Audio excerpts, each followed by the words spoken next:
welcome to another edition of your vlog series on Media InSite, where we give you all the trending stories and accompanying data. I'm your host, Kristee Kalisingh. Today we'll be looking at the state of emergency and how much you are talking about it, and not just talking about it, but how much you're posting about it on digital media. So, let's take a look.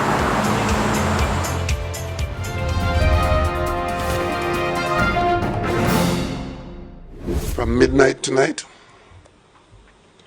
Trinidad and Tobago will be under a state of emergency involving a curfew that from then onwards would be 9 p.m.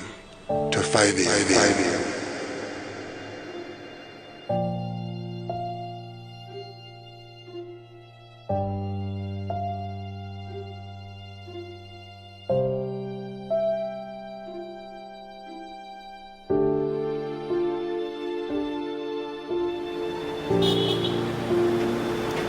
It's a slightly overcast morning here, and on any other given morning like this, you'd see hundreds of people coming out from the water taxi, making their way through this overpass, heading into either their businesses, offices, or even schools. But those activities have been on pause.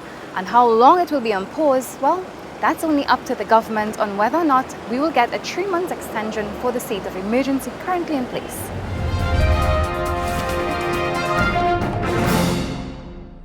For the next 2 weeks, if you don't have to come out as an essential worker, an emergency intervention, either in the public or the private sector, for the next 2 weeks, stay indoors.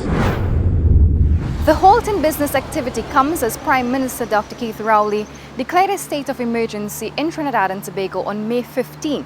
This is an attempt to curb the spread of the deadly coronavirus in Trinidad and Tobago.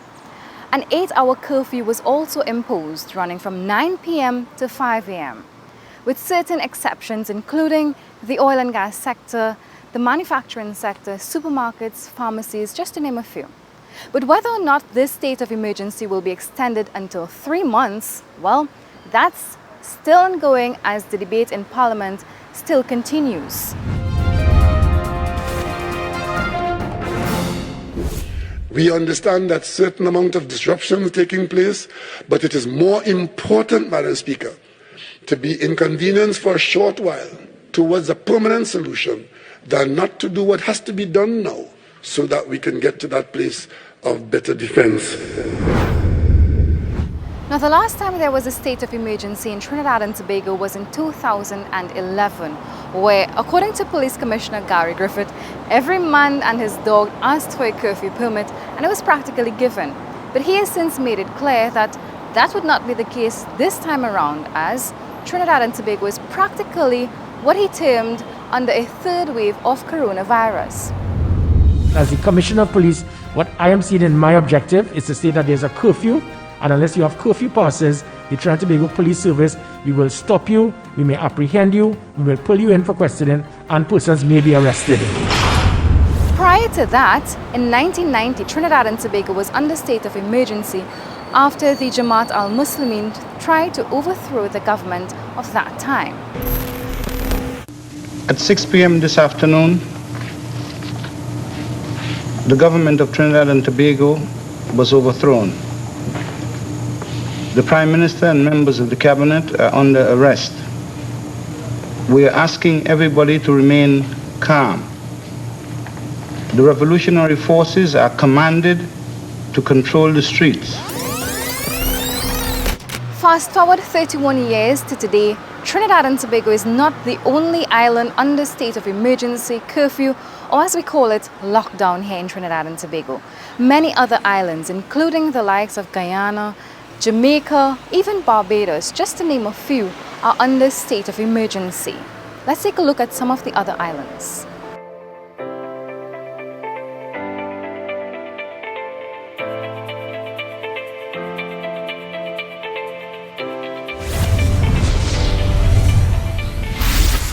Let's take a look at the data. We at Media InSite continue to monitor the media mentions for the term state of emergency. From April 28th to present, we've seen 37.7 mentions across all digital platforms.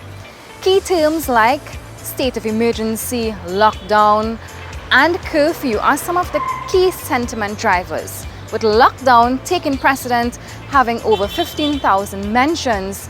That is just about 502 average posts per day on digital media.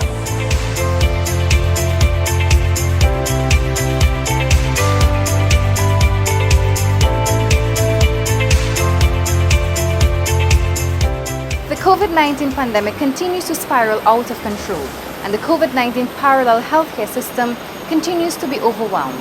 Now more than ever, the country needs to adhere to the public healthcare regulations in order to win the fight against the COVID-19 virus. I would like to again appeal to members of the population on behalf of the Ministry of Health and the government to continue practicing the 3 W's. Let's all wear our masks properly, let's watch our distance, and let's wash our hands. And of course, if you're ill or unwell, please stay at home and contact 877-WELL for testing. And let's protect our families, our staff members, our workforce, and members of the population. Thank you. Well, this is how we wrap things up for this edition of your vlog series here on Media InSite. I'm Kristee Kalisingh. Before we go, I'd like to extend my condolences to the families of those of you who have lost loved ones due to the COVID-19 virus. And I urge all of you, please stay safe, remember to sanitize and stay 6 feet away from each other. Adhere to all the public health regulations. Until then, bye for now.